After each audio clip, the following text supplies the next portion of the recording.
In the darkest chambers of geopolitical conflict, a seismic shift has just occurred. For decades, the Taiwan Strait simmered like a dormant volcano, its silence more dangerous than its roar. But now, in a decision that stunned the international community, Beijing has accepted an unprecedented offer from Taipei. The question echoing across military war rooms, diplomatic halls, and financial markets is chilling. What happens now? You are watching a moment in history where power, identity, and the fate of nations collide. This isn't just politics. It's a redefining moment for the Indo-Pacific. Before we begin, don't forget to like, subscribe, and hit the notification bell. Because what you're about to hear might just shock you. Now, let's break it down. The unexpected breakthrough. It happened quietly, without the usual blare of state media or aggressive military posturing. Yet the announcement carried a resonance louder and potentially more impactful than any battlefield gunshot across the Taiwan Strait. China accepted an offer from Taiwan, an offer not of surrender or immediate unification, but specifically for diplomatic dialogue and limited cooperation on defined mutual interests. This represented a middle ground, a space for engagement never before seriously considered or formally accepted by Beijing in recent decades. It bypassed maximalist demands from either side to find a sliver of common ground. The significance of this acceptance cannot be overstated in the long history of cross-strait relations. This marks the first time since the nebulous 1992 consensus, a historical point of agreement often interpreted differently by both sides, that such overtures for direct, issue-specific dialogue have gained tangible traction with mainland China. What catalyzed this seemingly improbable breakthrough after years of deadlock? A confluence of intense pressures bore down simultaneously on both Beijing and Taipei, pushing them towards a breaking point in their long-standing standoff. Both territories were grappling with significant economic slowdowns, exacerbated by global instability, trade tensions, and supply chain disruptions. The mounting economic costs of perpetual tension and military readiness were weighing heavily on their respective economies. Simultaneously, mounting pressure from international stakeholders played a crucial role in urging de-escalation. Global powers, keenly aware of the potentially catastrophic consequences of a conflict over Taiwan for the world economy and stability, exerted diplomatic and economic influence behind the scenes. The growing, palpable threat of imminent conflict served as perhaps the most immediate and undeniable catalyst for reconsidering approaches. The sheer frequency and scale of military provocations by the mainland had reached alarming levels in the preceding months, with over 600 Chinese military incursions into Taiwan's air defense identification zone and surrounding waters reported in the past year alone. The margin for error had narrowed to a razor's edge. A single accident or miscalculation could easily have triggered a wider confrontation with global repercussions. In this tense and dangerous environment, Taiwan's president, known internationally for her pragmatic yet firm leadership in navigating cross-strait relations, extended a carefully calculated offer. It was designed to be difficult for Beijing to outright dismiss while preserving Taiwan's autonomy. The proposal strategically focused on areas of undeniable mutual interest, seeking to build confidence through practical cooperation rather than contentious political issues. Key elements included cross-strait economic synergy, exploring ways to benefit both economies despite political differences. Maritime security cooperation was also on the table, acknowledging shared interests in maintaining safe passage through busy regional waters. Finally, pandemic preparedness was included, a clear reminder of shared vulnerabilities beyond political divides that require joint efforts. And shockingly, after years of dismissing such overtures and insisting on preconditions unacceptable to Taipei, Beijing did not reject it. This subtle shift in response was immediately recognized as potentially momentous by seasoned observers of cross-strait dynamics. While far from full recognition or movement towards political unification, Beijing's willingness to even entertain limited dialogue on specific issues signaled a potential, albeit fragile, opening in the seemingly intractable cross-strait dynamic. It suggested that even deeply entrenched hardline positions can bend under sufficient pressure and changing circumstances. Why now? China's strategic pivot. China's unexpected acceptance of dialogue with Taiwan was not a gesture of newfound goodwill or a sudden softening of its long-held hardline position. Instead, it was a calculated move rooted in cold, hard strategy, driven by pressing domestic and international realities. Several converging factors compelled Beijing to reconsider its approach to the Taiwan Strait. Chief among these was the growing pressure on its domestic economy, which was no longer exhibiting the robust growth rates of previous decades. China's economy was growing at a significantly slower rate than planned, registering 4.8% in 2024. Compounding this economic headwind was a spiking youth unemployment rate, officially exceeding 16%, but widely believed to be higher, posing a potential risk for social stability. Added to the economic challenges were the rapidly rising, potentially staggering costs of a potential military confrontation over Taiwan. Beijing was forced to confront the multifaceted price tag of initiating a war in the strait. Economically, a conflict would invite crippling international sanctions from major trading partners and devastate critical global supply chains upon which China's vast manufacturing base relies. Diplomatically, it would lead to widespread international condemnation and solidify alliances aimed at containing China's global influence. Domestically, the costs included the potential for significant social unrest from casualties or economic hardship caused by conflict, and significant political risk for the leadership if the military action did not proceed swiftly or successfully. Beneath the carefully controlled surface of Chinese society, internal dissent was also quietly growing. Despite sophisticated censorship mechanisms and pervasive surveillance, whispers of economic dissatisfaction and governance fatigue were rippling through the population. The prolonged economic slowdown, coupled with issues ranging from a struggling housing market to mounting local government debt, fueled underlying public discontent, even if it wasn't openly displayed in mass protests. In this complex domestic and international backdrop, President Xi Jinping, while seemingly secure in his consolidation of power, remained acutely watchful of any threats to stability. He was compelled to consider recalibrating China's immediate strategy towards Taiwan. This recalibration wasn't a change in long-term goals regarding reunification, but rather an adaptation of tactics to the new, challenging realities.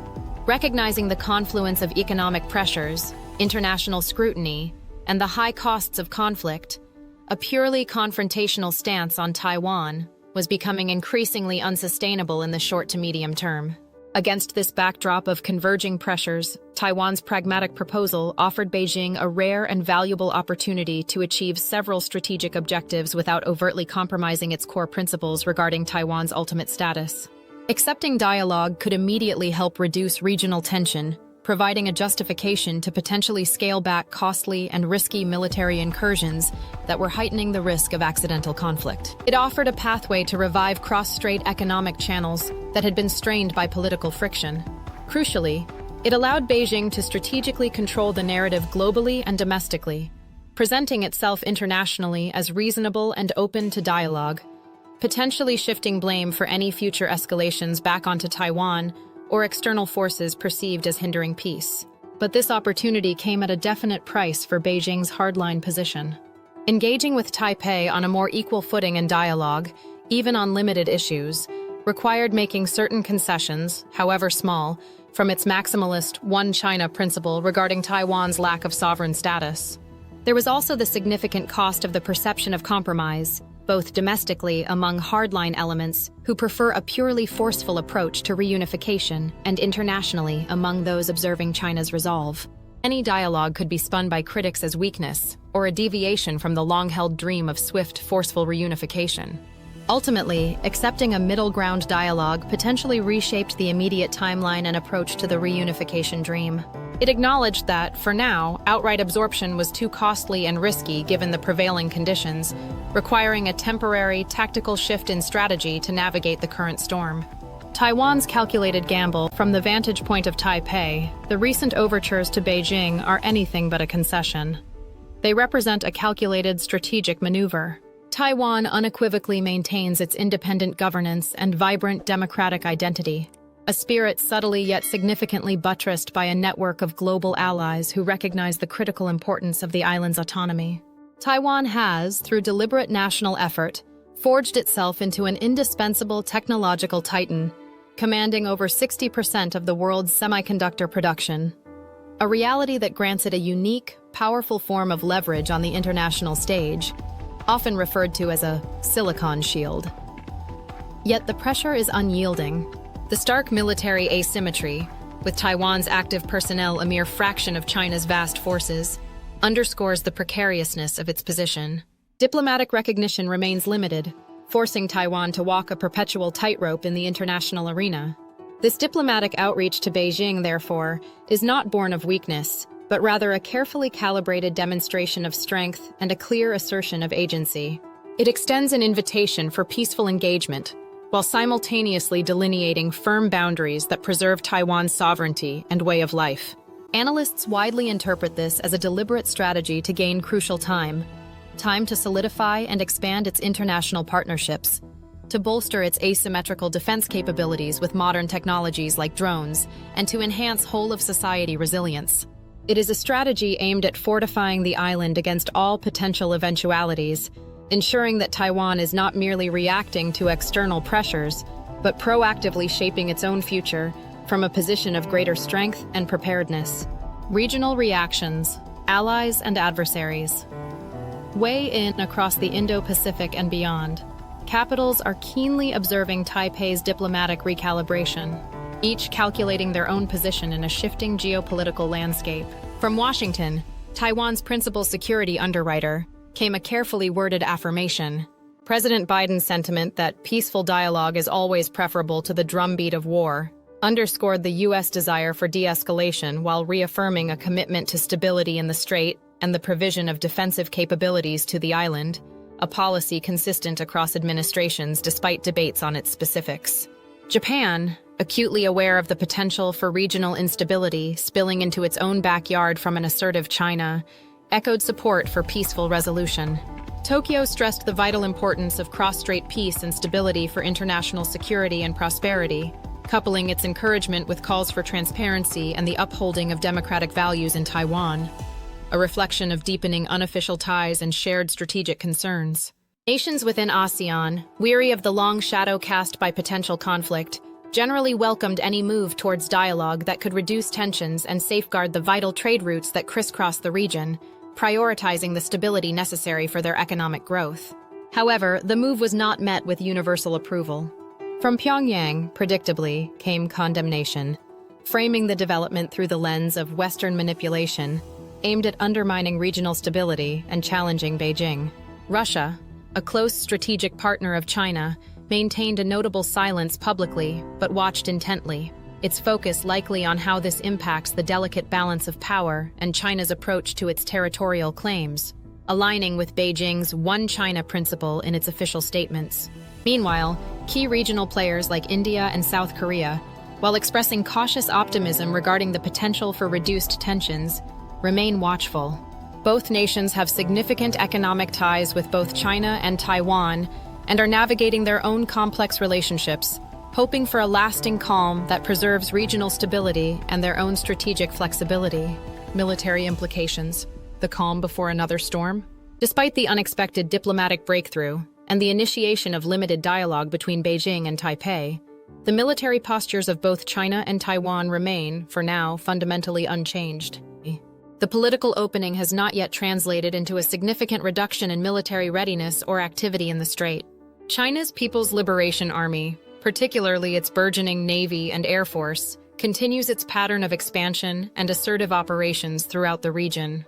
PLA Navy ships and aircraft maintain, and in some contested areas like the South China Sea, even expand their operational presence and frequency of patrols. These continued exercises and patrols, while not always directly targeting Taiwan in the immediate moment, underscore China's ongoing military modernization and its long-term power projection goals in the Indo-Pacific theater. They signal no fundamental shift in military ambition. Simultaneously, Taiwan's defense forces continue their rigorous training and strategic partnerships with key international allies. The island nation maintains regular joint drills with partners, most notably the United States and Japan, nations deeply invested in regional stability.